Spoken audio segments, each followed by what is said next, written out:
The school of prayer அப்படின்றத இன்றைய தலைப்பு.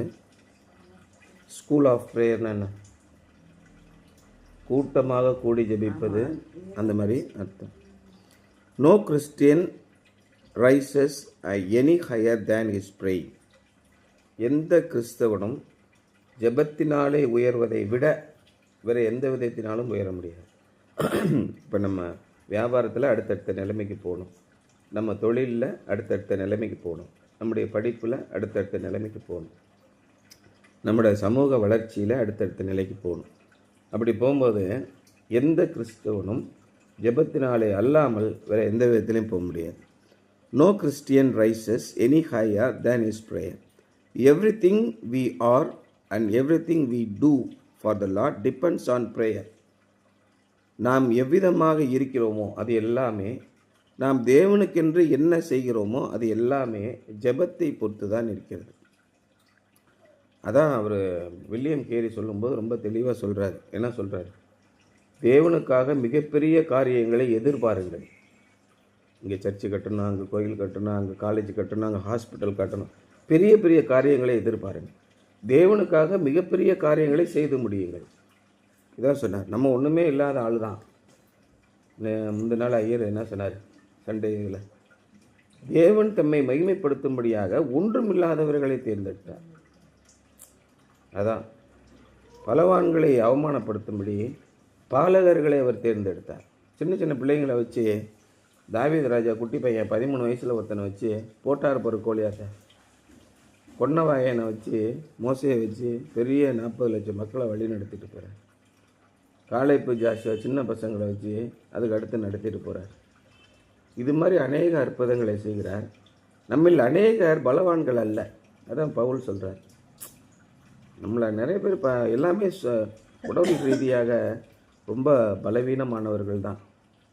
அதான் நேற்று எனக்கு ஒரு திடீர்னு ஒரு சிந்தனை. இந்த வயலில் 2 பேர் வேலை பார்க்குறானோ பாரு, இவனுங்களை மேய்க்கிறது பெரும்பாடாக இருக்குது. 2 பேரும் படிக்காத பயிலுவான். நம்ம ஒன்று சொன்னால் அவனும் ஒன்று செய்கிறாங்க. இயேசு கிறிஸ்து 12 பேரை சேர்த்தாரு. 12 பேரும் படிக்காத பயிலுவான். நம்ம ஒன்று சொன்னால் அவன் ஒன்று செய்கிறான், அவன் ஒன்று சொன்னால் நம்ம ஒன்று செய்கிறான். இப்படியே பாடாக படுத்துகிறான். இவனுங்களை வச்சு தான் ஆண்டவர் தம்முடைய ராஜ்யத்தை நிலைநாட்டுகிறார்.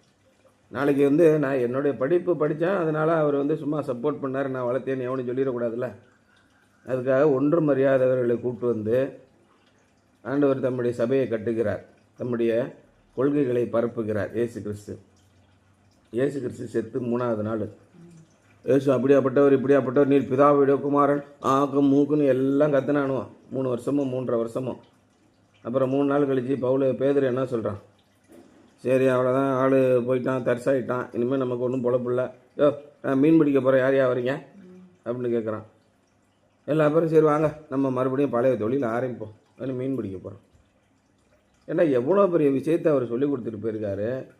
அதை நீங்கள் நடத்தாமல் மறுபடியும் மீன் பிடிக்க போகிறேன்னு பழைய வாழ்க்கைக்கு தான் போகணும்னு தவிக்கிறாங்க. ஜெபம் இல்லை என்றால் ஒன்றும் இல்லை.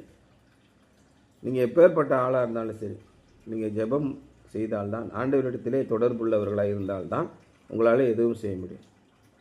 அப்போ இயேசு வரார். கடலில் போய்கிட்டு இருக்காங்க. என்னையும் அங்கிட்டு வந்துட்டீங்க, நைட்டு பூரா மீன் பிடிச்சாங்க, மீனையும் காணோம் ஒன்றையும் காணோம், ரைட் சைடில் போடுறா வருண்டா, என்னாலே அன்றி உங்களால் ஒன்றும் செய்ய முடியாது. அதான் ஆண்டவர் சொல்கிறார். அதனால் ஜெபத்தினால் தான் நீங்கள் எதையும் சாதிக்க முடியும். பல்வேறு காரியங்களை நீங்கள் செய்யணும். உன் கையை எடுத்து களத்திலே போடு, அதை நீ செய்ய, ஆனால் என்னிடத்திலே விசுவாசம் உள்ளவராய்.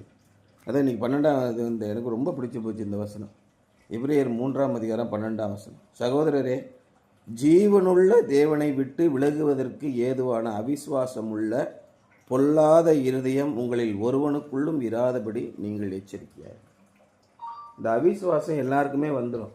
போராட்டங்கள் நம்முடைய வாழ்க்கையில் ஏற்படுற நிம்மதி குலைவுகளை எல்லாம் பார்க்கும்போது அவிசுவாசம் வந்துடும். நாம் உங்களில் ஒருவனாகிலும் பாவத்தின் வஞ்சனையினாலே, இந்த உலகத்திலே இருக்கிற இச்சைகளை காட்டி ஏமாற்றுவதினாலே, வஞ்சனையினாலே கடினப்பட்டு போகாதபடிக்கு இன்று எனப்படும் அளவுக்கும் நாடோறும் ஒருவருக்கொருவர் புத்தி சொல்லுங்கள். டெய்லி ஒருத்தர் ஆண்டவருடைய வசனத்தை பற்றி பேசுங்க. அது எவ்வளவு முரண்பாடாக இருந்தாலும் பரவாயில்ல, பேசுங்க அப்படிங்கிறார். Everything we are and everything we do for the Lord depends on prayer. Most of us would rather work than pray. நம்முடைய அநேகர் என்ன பண்ணுறாங்க, உழைக்க தான் ஓடுறோம் ஜெபத்தை விட. பேதுருவ மாதிரி வாங்க எல்லாரும் வலையை எடுத்துகிட்டு நம்ம போவோம் ஒன்று போகிறோம். எல்லாரும் நம்ம உழைப்பின் மூலமாக, நம்முடைய அறிவின் மூலமாக, நம்முடைய படிப்பின் மூலமாக நம்ம சிறந்த வேலையை செஞ்சிடலாம் நினைக்கிறோம். அதுதான் எல்லா பேரும் நினைக்கிறோம். But we know that without prayer our work is useless. அதுதான் அவர் சொல்கிறார், பவுல் சொல்கிறார். கிரியை இல்லாத விசுவாசம் செத்தது. ஒருத்தன் வேலை செய்கிறவன் வந்து எனக்கு நான் வேலை செய்கிறேன், கிரியை செய்கிறேன் அப்படின்னு சொல்லி போனால் விசுவாசம் இல்லைன்னா அது வேஸ்ட். எனக்கு விசுவாசம் இருக்கிறது, நான் வேலை செய்து முடிப்பேன்னு ஒருத்தன் சொன்னால் அதுவும் வேஸ்ட்டு. ரெண்டும் இருக்கணும் அப்படிங்கிறாரு. What a difference it would make it in our personal lives, our homes, our churches and our world if Christians really learned to pray and prayed.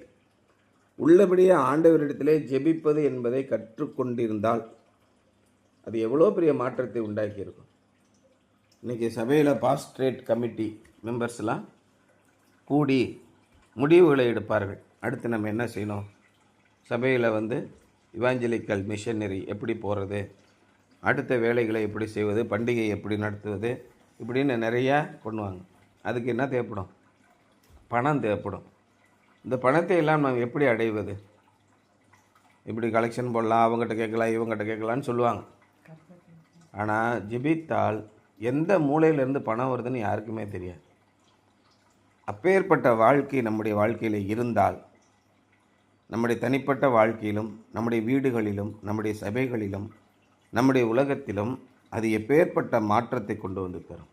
அந்த மாதிரி பவுல் அதான் சொல்கிறார், நாம் தரிசித்து கண்டு நடக்காமல் விசுவாசித்து நடக்கிறோம். இந்த ஜெப வாழ்க்கை நமக்கு முக்கியமாக வேணும். If you had the privilege of asking the Lord for one specific blessings, ஒரு குறிப்பிட்ட ஆசீர்வாதத்தை மட்டும் ஆண்டவரிடத்திலே கேட்டு பெறுவதற்கான ஒரு பாக்கியம் உங்களுக்கு இருந்திருந்தால், டீச் மீ டு ப்ரே. நீங்கள் ஆண்டவரிடத்திலே, ஆண்டவரே எனக்கு ஜெபிக்க கற்றுத்தாரும் அப்படின்னு சொல்லுவீங்களா அப்படின்னு கேட்குறேன். எங்களுக்கு சின்ன பிள்ளையாக இருக்கும்போது எங்களுக்கு சண்டே கிளாஸில் சொல்லிக் கொடுக்குற ரொம்ப முக்கியமான பாடல் இதுதான். நடக்க சொல்லித்தாரும் இயேசுவே இயேசுவே, நடக்க சொல்லித்தாரும் இயேசுவே இயேசுவே, ஜெபிக்க சொல்லித்தாரும் இயேசுவே இயேசுவே, ஜெபிக்க சொல்லித்தாரும் இயேசுவே இயேசுவே. இந்த பாடல் வந்து எல்லா இடத்துலையும் உண்டு. இன்றைக்கி வந்திருக்கிற தலைப்பும் அதே தான். இன்றைக்கி ஒரு பிக்சோரியலாக வந்திருந்தது, நான் நடக்க வேண்டிய வழியை எனக்கு காண்பியும் அப்படின்னு சொல்லி தாவீது ராஜா ஜெபம் பண்ணுறான். இப்போ உங்களுக்கு அந்த பாட்டு உண்டா சண்டே கிளாஸில்? அந்த பாடல் நான் ஏன் தேவனிடத்தில் கேட்கணும்னா, நமக்காக வாக்குக்கு அடங்காத பெருமூச்சுகளோடு, சொல்ல முடியாத பெருமூச்சுகளோடு பரிசுத்த ஆவியானவர் தாமே வேண்டுதல் செய்கிறவராக இருக்கிறாராம். நமக்குள்ளே பரிசுத்த ஆவியானவராகிய தேற்றரவாளனை இயேசு கிறிஸ்து விட்டு போனார்.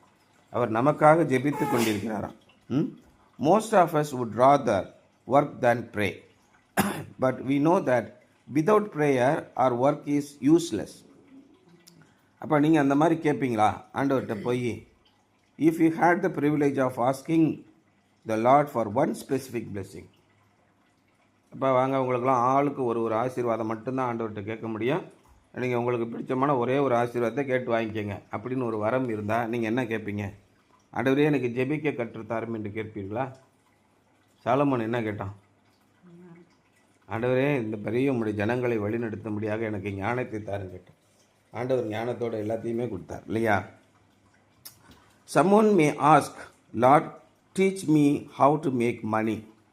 ஒரு சிலர் கேட்கலாம், ஆண்டவரே எனக்கு பணத்தை சம்பாதிப்பதற்கான வழியை கற்றுக் கொடுங்க அப்படின்னு கேட்கலாம். Or Lord teach me how to preach, அல்லது ஆண்டவரே நான் எப்படி போதகம் பண்ண வேண்டும் என்பதை குறித்து கேட்கலாம். But teach me to pray is the wisest request, because every other blessings in Christian life depends in one way or another way on our ability to pray. நீங்கள் தேவனிடத்திலிருந்து பெற்றுக்கொள்கிற எல்லா ஆசீர்வாதமே ஏதோ ஒரு விதத்திலே ஜெபத்தில் தான் அடங்கியிருக்கிறது. நம்முடைய கிறிஸ்தவ வாழ்க்கையிலே ஜெபம் இல்லை என்றால் எதுவுமே இல்லை. நீங்கள் ஆண்டவரத்தில் பேசிக்கிட்டே போகும்போது தான் ஆண்டவர் உங்களுக்கு பல்வேறு விதமான வழிகளை கற்றுக் கொடுப்பார். ஏன்டா இப்படிலாம் ஜெபம் பண்ணிக்கிட்டு இருக்கிய, இது எந்த விதத்தில் நியாயம், இப்படி ஜெபம் பண்ணக்கூடாது, எப்படி ஜெபம் பண்ணணும்னு ஆண்டவர் சொல்லி கொடுப்பார். அதுதான் ரொம்ப முக்கியம். எல்லா பேரும் வந்து ஆண்டவர்கிட்ட கேட்டு, ஆண்டவரே என்னுடைய பசங்க 2 பேரும் வலது பக்கம் வரட்டையும் தொங்கணும், இடது பக்கம் வரட்டையும் தொங்கணும். தேவனுக்குரிய மகிமையை நாடாமல் இவர்களுக்குரிய மகிமையை நாடுகிறார். அதெல்லாம் நீ கேட்குற மாதிரிலாம் இங்கே நடக்காது. அது தேவனுக்கு ஏற்கனவே சித்தமாக அங்கே பிளான் பண்ணியிருக்கோம். கடைசி வரைக்கும் இயேசு கிறிஸ்துவை மரணத்திற்கு கொண்டு போகும் வரைக்கும் இயேசு கிறிஸ்துவுக்கே தெரியாது ரைட் சைடு யார் லெஃப்ட் சைடு யாருன்னு. அவர் தேவனுடைய குமாரனாக இருந்தாலும் அது தேவனுடைய சித்தம்ப்பா, எனக்கே தெரியாது அப்படின்ட்டார். ஆகவே பரமபிதாவின் சித்தம் என்னமோ அதுதான் உங்களுடைய வாழ்க்கையில் நடக்கும். அதற்கு நாம் முற்றிலும் ஈடு கொடுக்க வேண்டும், நம்ம இணங்கி கொடுக்க வேண்டும். அப்படி கொடுக்கும்போது அப்போ தான் ஜெபம்னா என்னான்னு உங்களுக்கு தெரியும். ஆண்டவர் கூட தான் ஜெபம் பண்ணார். ஆண்டவரே, இந்த பாத்திரம் என்னை விட்டு நீங்க கூடுமானால், நான் சிலுவையில் பாடுபட்டு மரித்து இரத்தம் சிந்தி இந்த உலகத்தை காப்பாற்ற வேண்டும் என்ற இந்த கேரக்டர், அதான் இந்த பாத்திரம் என்னை விட்டு நீங்க கூடுமானால், வேறு எனக்கு பதிலாக இன்னொருத்தையும் சப்ஸ்டிடியூட் வைக்க முடியும்னா அதை நீங்கும்படி செய்யும். நோ, ஆண்டவர் கம்முன்னு இருந்துட்டார். பல நேரங்களிலே நம்முடைய பிதாவான தேவன் அமைதியாக இருப்பதை நம்மால் பார்க்க முடியும். நம்முடைய ஜெபத்திற்கான பதில் கிடைக்காமலே இருக்கும். சோர்ந்து போகாதிருங்கள், காத்திருங்கள் அப்படின்னு சொல்கிறேன். Wait on the Lord. ரொம்ப கஷ்டம். சில ஜெபத்திற்கு நமக்கு பதிலே கிடைக்காது. நம்மளும் ஆண்டவர்கிட்ட என்ன கேட்டாலும் கிடைக்காது. அது ஏற்ற சமயத்திலே கிடைக்கிற வரைக்கும் அமைதியாக இருப்பார். எலிசபெத்துக்கு குழந்தையே இல்லை. எலிசபெத்து வீட்டுக்காரு ஆண்டவருடைய ஆலயத்திலே ஆசாரியனாக இருக்கிறார் இல்லையா. ஒன்றுமே ஆண்டவருக்கு தான் கஷ்டப்பட்டு ஊழியம் பண்ணுறேன், ஆண்டவருக்காக தான் என்னுடைய வாழ்க்கையை அர்ப்பணித்திருக்கிறேன், எனக்கு ஆசீர்வாதமே இல்லை. அவள் எத்தனை நாள் அழுதுருப்பான், எத்தனை நாள் ஜெபம் பண்ணியிருப்பான். அதே மாதிரி தான் அண்ணாலும், ஆண்டவரே உண்மைத்தானே நான் நம்பியிருக்கிறேன், என் வீட்டில் எல்லாரும் என்னை சாடுறாங்க, எனக்கு வழியே இல்லை, கதறுகிறாள் பல ஆண்டுகளாக. ஏழியே கடுப்பாகி போய் குடிச்சிட்டு வந்து இந்த மாதிரி அநியாயம் பண்ணி தொலைக்கிறியே அப்படின்னு கேட்குறாரு அண்ணாள்கிட்ட. அண்ணாள் யார்? சாமுவேலோட அம்மா. அவ்வளோ தூரம் ஜெபித்தும் கிடைக்கவே இல்லை, பதில் கிடைக்கல, என்னுடைய வேண்டுதலுக்கு பதில் கிடைக்கல. கடுப்பாகி போய் சொல்கிறான். அப்புறம் பார்க்குறான், தீர்க்க தரிசனம் சொல்கிறான், போ இன்னும் அடுத்த வருஷம் இந்த நாள் உன் கையில் ஒரு குழந்தை இருக்கும். இருந்துச்சா இல்லையா?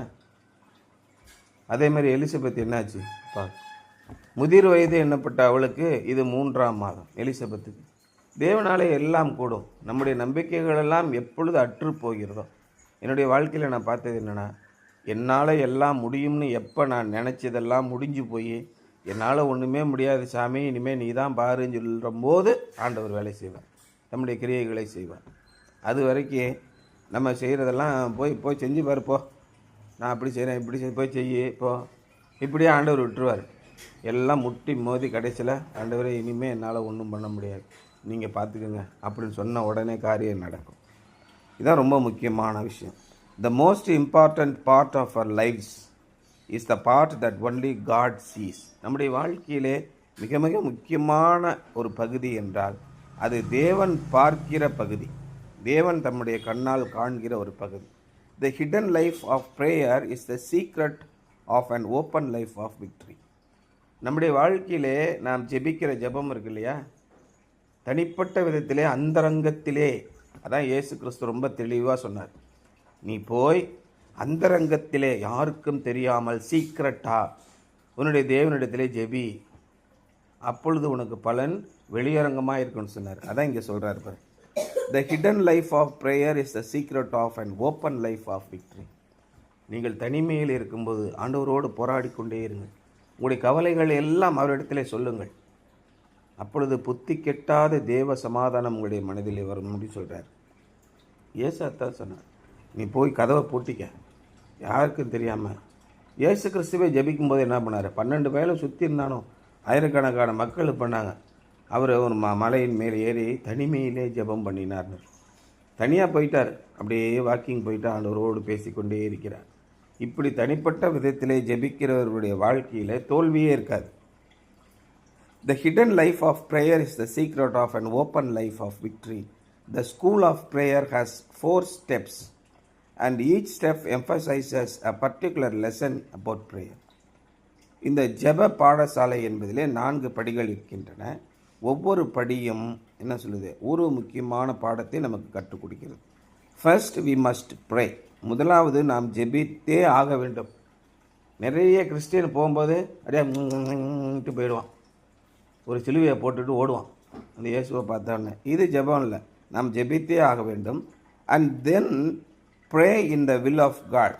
அதுக்கப்புறம் தேவனுடைய சித்தத்தின்படி ஜெபிக்க வேண்டும். அதான் இயேசு கிறிஸ்து, நீங்கள் ஜெபிக்க வேண்டிய விதமாவது, பரமண்டலத்திற்கிற எங்கள் பிதாவே, பரலோகத்தில் உம்முடைய சித்தம் செய்யப்படுவது போல பூமியிலையும் செய்யப்படுவதா. நம்முடைய சொந்த சித்தத்தை நிறைவேற்றும்படி தேவனிடத்தில் கேட்கக்கூடாது. மற்ற எல்லா மதங்களும் போதிப்பது என்ன அப்படின்னு கேட்டிங்கன்னா, உங்களுடைய ஆசைகளும் உங்களுடைய திட்டங்களும் உங்களுடைய நினைவுகளும் சிந்தனைகளும் நிறைவேற வேண்டும் என்றால் நீங்கள் இறைவனை தொழுது கொள்ளுங்கள் என்பது தான் எல்லா மதங்களுடைய போதனை. தன்னுடைய மனசில் நினைத்தது காரியம் நிறைவேறினா என்ன பண்ணுறாரு, இவர் முனிவர் போய் தவம் இருக்கிறார், கடுந்தவம் புரிந்தார். அதான் பாடல் இருக்குல்ல, கஷ்டதவம் பூரிந்தும். அதான் பாடல். இன்னும் ஒன்றும் ஆக முடியாது. உங்களுடைய வெறுப்பு, உங்களுடைய உடலை வெறுத்து கஷ்டப்பட்டு நீங்கள் தேவனையெல்லாம் இணங்க வைக்க முடியாது. ரிக்வேதம் அதைத்தான் சொல்லுகிறதாம். அதாவது இறைவனுக்கு மேலாக பிராமணர்கள் சொல்வதைத்தான் இறைவன் செய்வான். இறைவனை வளைக்க முடியுமா? நம்ம கடுந்தவத்தினாலும் நம்முடைய மந்திரங்களினாலும் இறைவனை நமக்கு பிடித்த காரியங்களை செய்ய வைக்க முடியும் என்பது தான் ரிக்வேதம் போதிக்கிறது. இங்கே என்ன சொல்லுது, the school of prayer has 4 steps and each step emphasizes a particular lesson about prayer. First we must pray and then pray in the will of God. தேவனுடைய சித்தத்தின்படி தான் நீங்கள் ஜெபிக்க வேண்டும். உங்களுடைய ஆசையை நிறைவேற்றிக்கொள்ள நீங்கள் ஜெபிக்கவே கூடாது, கிடைக்காது. சோர்ந்து போவீர்கள், தேவனை விட்டு விலகி போய்விடுவீர்கள். we must pray as children coming to a father. பிள்ளைகள் அப்பாவிடத்தில் வந்து என்ன கேட்பாங்க, எனக்கு சாக்லேட் வேணும், எனக்கு மிட்டாய் வேணும், எனக்கு வண்டி வேணும், எனக்கு பொம்மை வேணும், எனக்கு பிரியாணி வேணும், எல்லாம் பிள்ளைங்க வந்து கேட்பாங்க. அப்பா என்ன செய்வார், என் பிள்ளைக்கு எது நல்லது அப்படின்னு தேர்ந்தெடுத்து தான், சும்மா அதே கேட்காத, இங்கே வா, சாக்லேட்டில் என்னென்ன கலக்கிறாங்க தெரியுமா, கலராக இருக்குது. அந்த கலரை ப்ரீக் ரெட் கலர் கேக் இருக்குது, பிளாக் கலர் கேக் இருக்குது. அதில் என்ன இருக்குது, கார்சினோஜென்ஸ் இருக்குது, புற்றுநோயை வர வைக்கக்கூடிய நிறமிகள், தடை செய்யப்பட்ட நிறமிகள்லாம் இருக்குது. அதெல்லாம் வேண்டாம், இங்கே வா, பிளெயின் கேக் வாங்கித்தார் இப்படின்னு சொல்கிறாங்களா இல்லையா? அப்படியே இதெல்லாம் எதுக்கு? கல் நெஞ்சம் படித்த கடவுளையா, ஒரு ஆசைப்பட்ட பொருளை கொடுக்க மாட்டேங்கிறாரு அப்படின்னு நம்ம ஆண்டவர் விட்டு விலகி போய்விடுகிறோம். ஆனால் நம்ம அப்பாவிடத்திலே வருவதைப் போல, பிள்ளைகள் வருவதைப் போல நாம் தேவனிடத்தில் போக வேண்டும். And we must pray for the best blessings of the Holy Spirit. பரிசுத்த ஆவியானவரின் மிகச்சிறந்த ஆசீர்வாதங்கள் கிடைக்கும்படியாக நாம் ஜெபிக்க வேண்டும். பரிசுத்த ஆவியானவர் ஏற்கனவே நமக்கென்று பல திட்டங்களை வகுத்திருக்கிறார். அந்த திட்டங்களுக்கு நாம் இணங்கி கொடுத்தால்தான். எனக்கு சர்ச்சில் ப்ரேயர் பண்ணிட்டு இருக்கும்போது ஆண்டவர் மிக தெளிவாக சொன்னார், முழுமையாக ஒப்படைக்கிறவன் இடத்துக்கு தான் நான் என்னுடைய கிரியைகளை செய்ய முடியும். நான் ஆண்டவரே நான் உமக்கு அடிமை, நீர் என்ன வேணாலும் செய்யுங்க, உம்முடைய மனதிலே நீர் வைத்திருக்கிற ஆசீர்வாதங்களை எல்லாம் செய்யுங்கன்னா செய்யுங்க, நீர் என்ன செய்தாலும் நான் என்னை ஒப்படைக்கிறேன் என்று கொடுத்தால் ஆண்டவர் தம்முடைய கிரியைகளை செய்வார். இல்லை எனக்கு பிடித்த காரியங்களை நீங்கள் செய்யுங்க அப்படின்னா தேவனால் கிரியை செய்ய முடியாது. இல்லை நீங்கள் ஒன்றும் எங்களுடைய வாழ்க்கையில் ஒன்றும் பண்ண வேணாங்க, நீங்கள் போயிட்டுருங்க, நாங்கள் எங்கள் வாழ்க்கையை பார்த்துக்கிறோம் அப்படின்னா ஆண்டவர் விட்டுறாரு, எதுவுமே செய்ய மாட்டார். நீங்கள் உங்களை ஒப்படைத்தால் தான் செய்வார். இப்போ அநேகருக்கு நம்ம இயேசு கிறிஸ்துவை பற்றி சொல்கிறோம், நம்மிடத்திலே பழகுகிற பல பேருக்கு ஆண்டவர் நமக்கு என்ன செய்தார் என்பதை சொல்கிறோம். அவர்களாக வந்து மனமோந்து தேவனிடத்திலே ஒப்புவித்தால்தான் தேவனுடைய கிரியைகளை காண்பார்கள். ஆமாம், இவன் சொல்லுவான் வேறு வேலை இல்லை எங்களுக்கு அப்படின்னு நினைக்கிறவங்க தேவனுடைய கிரியைகளை பார்க்க மாட்டார்கள். எல்லாம் ஒன்று தான், கடவுளாவது மண்ணாங்கட்டியாது. கிறிஸ்தவத்திலே பிறந்து கிறிஸ்தவ பெற்றோர்களுக்கே பிறந்து 50 ஆண்டுகள் வளர்ந்தவனுக்கே அறிவு இல்லை. புதிதாக கிறிஸ்துவை ஏற்பவர்கள் எப்படி புரிந்து கொள்வார்கள்? ரொம்ப கஷ்டம். ஆமாம், இப்பேற்பட்ட உபதேசத்தை எவன் கேட்பான், வேறு வேலை இல்லை அப்படின்னு அநேகர் அவரை விட்டு பின்வாங்கி போய்விட்டார்கள். இயேசு கிறிஸ்து உயிரோடு இருந்தப்பயே இயேசு கிறிஸ்துவ பிரசங்கத்தை கேட்டவர்கள் எல்லாம் ரட்சிக்கப்படவில்லை. நிறைய பேருக்கு ஆண்டவருடைய வசனத்தை சொன்னார், இயேசு கிறிஸ்துவே நேராக வந்து சொன்னார், அப்பயும் கேட்கல. இன்றைக்கி நீ நானும் போய் சொன்னால் கேட்க போகிறாங்க, கேட்க மாட்டான். ஆனால் சொல்லாமல் இருக்காதீங்க, சொல்லிக்கிட்டே இருங்க. நீங்கள் ஜெபித்தீர்கள் என்றால் நீ விசுவாசித்தால் தேவனுடைய மகிமையை காண்பாய். அவ்வளோதான். நீங்கள் பர்சனலாக ஆண்டவரிடத்தில் ஜெபித்து கேளுங்க. 4 விஷயம். First we must pray, then we must pray in the will of God, then we must pray as children coming to our Father, then we must pray for the best blessings of the Holy Spirit. பரிசுத்த ஆவியானவர் நமக்கென்று கொடுக்கும் ஆசீர்வாதங்களுக்காக நாம் ஜெபிக்க வேண்டுமே ஒழிய உலக பிரகாரமான ஆசீர்வாதங்களுக்காக நாம் ஜெபிக்கக்கூடாது. இந்த உலகத்திலே நாம் வாழ்கிறோம், நாம் உழைக்கிறோம். எதற்காக உழைக்கிறோம்? எதற்காக வாழ்கிறோம்? ஆண்டவருடைய நாமத்தை மகிமைப்படுத்துவதற்காக உழைக்கிறோம். ஆண்டவருடைய நாமத்தை மகிமைப்படுத்துவதற்காக வாழ்கிறோம். அப்படி இருக்கும்போது அவர் பார்த்துக்குவார். அது எப்படி மகிமைப்படுத்தணும்னு எனக்கு தெரியும். நான் என்ன சொல்கிறேன்னா அதை நீ செய், அவ்வளோதான். அப்போ இயேசு கிறிஸ்து தேவனுடைய ராஜ்யம் மகிமை உள்ளவராக இருந்தும் அவர் என்ன இன்றைக்கி எபிரேயர் 3 தான் மோசையோட பெரியவர். வீடு கட்டுகிறவன், ஒரு வீட்டுக்காரன் இருக்கான், வீடு கட்டுறான். அவன் வீடு கட்டுகிறவனோட வீட்டு ஓனர் தானே பெரியவன். அதான் சொல்கிறார். ஒரு பில்டர் இருக்கான், மேசன். அவன் பில்டரை விட அந்த வீட்டு ஓனர் தானே பெரியவர். அவன் மோசையை வீட்டை கட்டினார், ஆனால் கட்ட செய்தவர் இயேசு கிறிஸ்து. ஆகவே மோசையை விட பெரியவர் அங்கே இருக்கிறார். எல்லாருக்கும் பெரியவராகி பிதாவாகிய தேவன் இருக்கிறார். இப்படி தான் அவர் கொண்டு வர்றார். அப்படி இருக்கும்போது அவருக்குள் நீங்கள் அடங்கியிருங்கள், அப்படி ஜெபம் பண்ணுங்கள்ங்கிறதான் இன்றைய விஷயம்.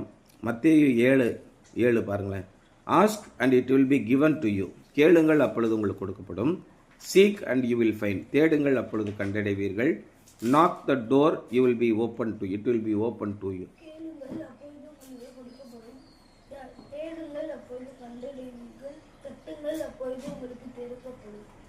இது என்னென்னா இங்கிலீஷில் இருந்து டிரான்ஸ்லேட் பண்ண மாதிரி இருக்குது. இதுக்கு பேர் என்னென்னா பாசிவ் ப்ரிஃபரன்ஸுன்னு பேர். ஆங்கில மொழி வந்து பாசிவ் ப்ரிஃபரன்ஸ், தமிழ் மொழி வந்து ஆக்டிவ் ப்ரிஃபரன்ஸ் லாங்குவேஜ். அதனால தான் தப்பாக உங்களுக்கு அந்நியமாக தெரியும். Ask and it will be given to you அப்படிங்கிறது கேளுங்கள் உங்களுக்கு கொடுக்கப்படும் அப்படின்னு இருக்குது. ஆக்சுவலான மொழிபெயர்ப்பு எப்படின்னா கேளுங்கள் அப்பொழுது உங்களுக்கு கொடுப்பார். இதான் ஆக்டிவ் வாய்ஸ். எவ்வளோ தெளிவாக இருக்குது. அப்போ யாரிடத்தில் கேட்க வேண்டும், யார் கொடுப்பார் என்பது தெளிவாகிவிடும். கேளுங்கள், அப்பொழுது உங்களுக்கு கொடுப்பார். Seek and you will find. தேடுங்கள், அப்பொழுது கண்டடைவீர்கள். 3வது, knock the door and it will be open to you. கதவை தட்டுங்கள், உங்களுக்கு திறப்பார்கள் அப்படின்னு வருது. இதுதான் சரியான மொழிபெயர்ப்பு. For every one who asks receives. கேட்கிற எவனும் பெற்றுக்கொள்கிறான். He who seeks finds. தேடுகிற எவனும் கண்டடைகிறான். And to him who knocks the door will be open. தட்டுகிற எவனுக்கும் கதவை திறப்பார்கள். அவன் எதிரியாகவே இருந்தாலும் டக் டக் டக் அப்படின்னு திறந்தால் என்ன பண்ணுவாங்க? யார் திறப்பாங்களா, திறக்க மாட்டாங்க. இதுதான் முக்கியம். இதுதான் தேவனுடைய அவசியம். ஆகவே நீங்கள் தேவனுக்கு சித்தமானபடி கேட்டால் கட்டாயம் உங்களுக்கு கதவு திறக்கப்படும். இன்றைக்கி என்னென்ன action assignment. If you are use to praying briefly, see if you can extend your time. Pray aloud if you have privacy. நீங்கள் தேவனிடத்திலே சுருக்கமாக, ஆண்டவரே எங்களை ஆசீர்வதித்து இந்த நாளை வழி நடத்தும் ஆண்டவர் நன்றி, இப்படி ஜெபம் பண்ணிக்கிட்டு இருக்கீங்களா? ஆண்டவரத்தில் இன்னும் அதிக நேரம் உங்களை ஜெபிப்பதாக பாருங்கள். நீங்கள் நடக்கும்போதும் உட்காரும்போதும் போகும்போதும் ஆண்டவர்கிட்ட பேசிக்கிட்டே இருங்க. நீங்கள் தனிமையில் இருந்தால் ஆண்டவர்கிட்ட வாய் திறந்து பேசுங்க. ஆண்டவரே, என்ன என்னுடைய வாழ்க்கையில் இப்படி ஆகிப்போச்சு, என்ன பண்ணுறேன்னே தெரியல, இப்படி சித்தமும் எனக்கு தெரிய மாட்டேங்குது, இப்படியே கண்ணை கட்டி காட்டில் விட்ட மாதிரி இருக்குது, தாவீது இதே மாதிரி புலம்புறான், கடைசியில் என்னையும் புலம்ப விட்டீங்க, இப்படியே பேசுங்க ஆண்டவர்கிட்ட. ஆண்டவர் உங்களுக்கு செவி கொடுப்பார். ஆண்டவர் உங்களுக்கு சமாதானத்தை தருவார், சந்தோஷத்தை தருவார். இதான் த ஸ்கூல் ஆஃப் ப்ரேயர் இன்றைய சிந்தனை. சரியா?